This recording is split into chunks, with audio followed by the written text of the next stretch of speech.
Okay, I'm back. Had to go out of town for some business for a couple days. So sorry, I missed a ton of news. And so where the hell do I start? It's a tough choice, but I think I will talk about this situation with Ukraine and Russia as it, I think is, probably peaked. It's going to fizzle out. And I think that my call from, was it last week, the week before, whatever, that really this just seems to be the Biden administration trying to distract from domestic failures uh, and whipping up a boogeyman in, Putin in Ukraine, and making it essentially a foregone conclusion that, oh yeah, Russia's going to invade Ukraine, so that when that doesn't happen, which it's almost, it's very likely that that won't happen, Biden and his folks, they can all declare victory and say, look, we scared off the big bad Putin once again. We protected, Europe, and America was saved. There is no World War III, all because of Joe Biden's bravery and his toughness scaring off the big bad Putin. I maintain that. I will restate it emphatically that this is exactly what we see going on. Biden's rhetoric yesterday was completely unhinged. If he actually thought, if the U.S. government actually thought that Russia was going to invade, there's no way they would have let Biden go out and have that press conference in which he said, well, if it was a little incursion, maybe that wouldn't be so bad. Just as an example, that's not something that a U.S. president would ever say as the mouthpiece, of the Pentagon and of the State Department, the head of the snake. Even if he is a figurehead, those words would not come out of his mouth if this was a serious situation. Moreover, we did not see Biden coming out and saying, "Oh, I guess Putin's going to invade." I don't know. I don't know if he's made up his mind yet.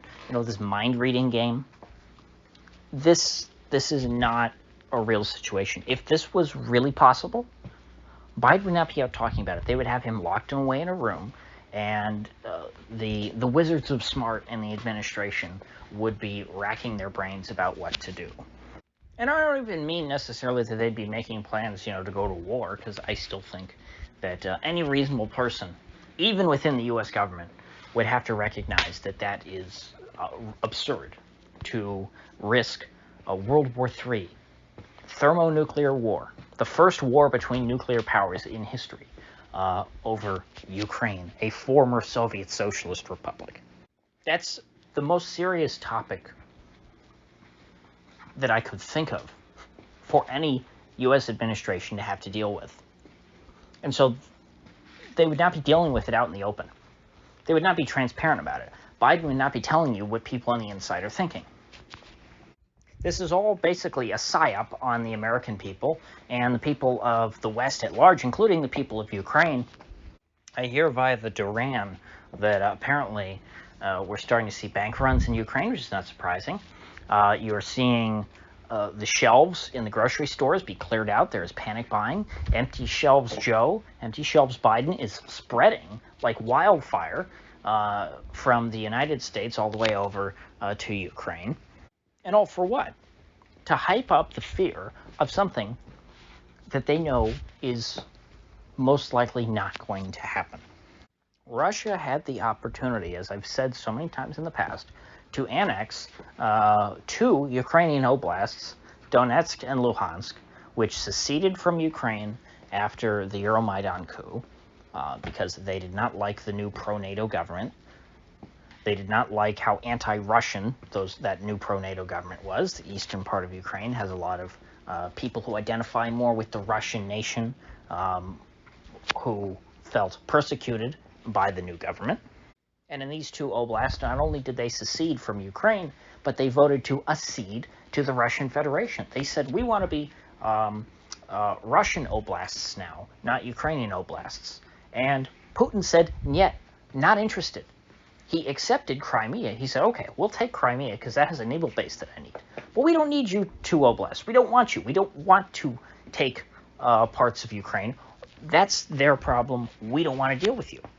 And so why now all of a sudden, after years of denying the rebel oblasts any sort of recognition as Russian oblasts, why would now all of a sudden Putin wants to annex the whole country, including the part of the country that is filled with people who hate him?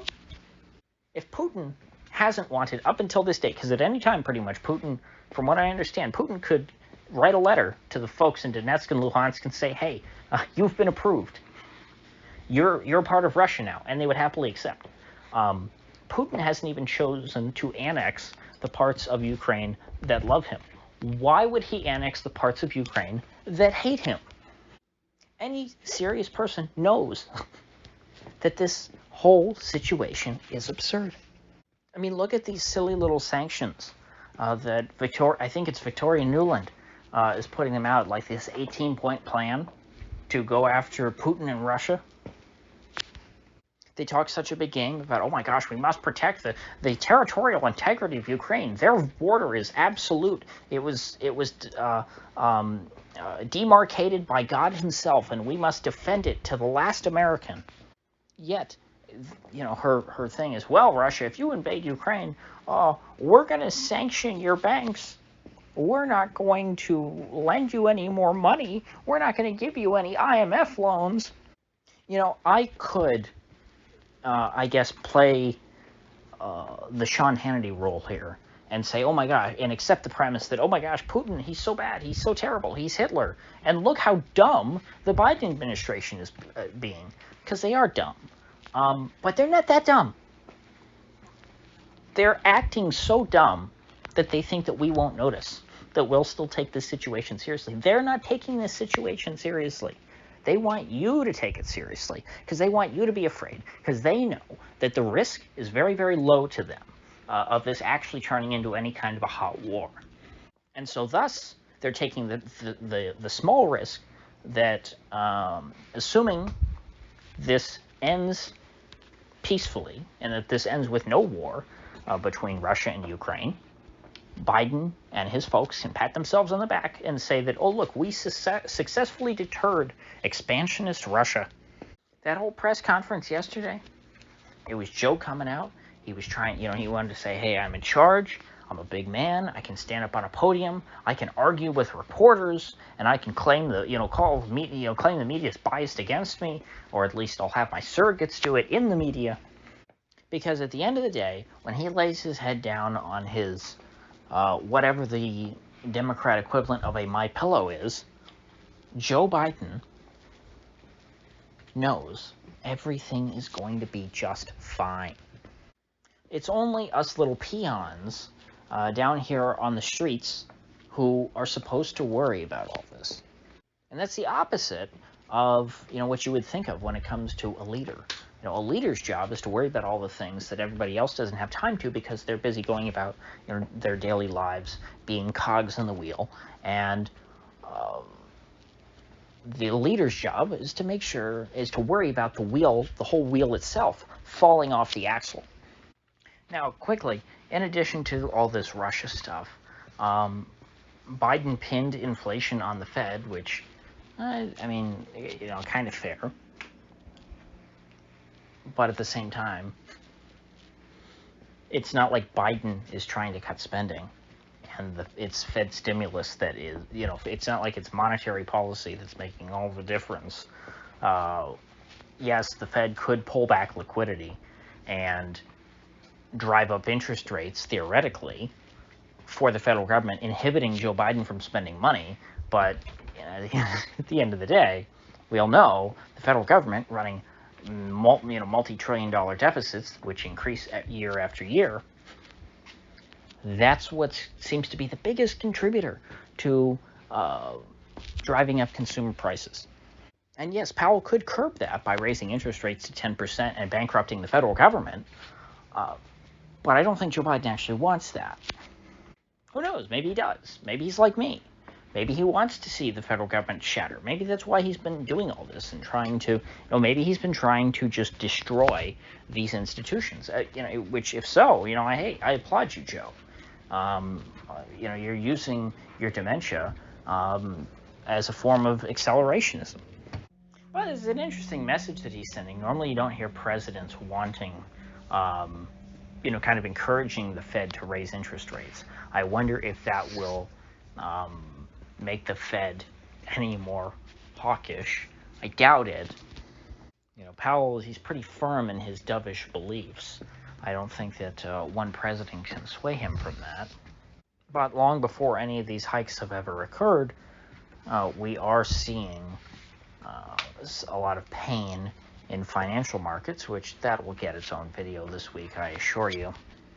Though, one last thing I want to talk about, something that made me personally quite happy, although I guess I shouldn't, because there are people who work at this company, and it's not really nice to cheer on destruction, just for destruction's sake. But boy, did I get a big smile across my face when I saw today. I think it was around 10 a.m.-ish, that Peloton is ceasing production of its bikes and treadmills, which I just saw the first ad for the Peloton treadmill recently. But yeah, it seems they're not selling, which is great. The idea that you buy an exercise bike and then you pay a monthly fee, monthly subscription fee to ride an exercise bike that's the Great Reset on steroids. And so all of these subscription-based things that are turning what were durable goods into subscription-based items, into rental items that you used to buy once and you use them until they were done, or you use them until and then fix them or whatever. Goods that that's why they're called durable goods. They last a long time. Seeing things like that turned into a monthly fee, I hate that. That's Great Reset 101. And so what? I shouldn't apologize for cheering on their demise. Good riddance. I hope that a lot of these big real estate owners go belly up too. Seeing an immense amount of concentration in the service sector, in the existing service sector in general, which again, that should be the topic of its own video. But yeah, Peloton stock down 25%, down. I don't know how much, excuse me, from its highs, a bit of hiccups. Although I did see a funny story that the CEO of Peloton apparently sold $119 million in stock, around $110 a share, got $119 million out of it. Not bad. I mean, I don't think that's quite Pelosi tier trading, because I don't think that 110 was the peak. I think that was after the peak. But hey, he got out before it hit $25 or $24, where it's about at now.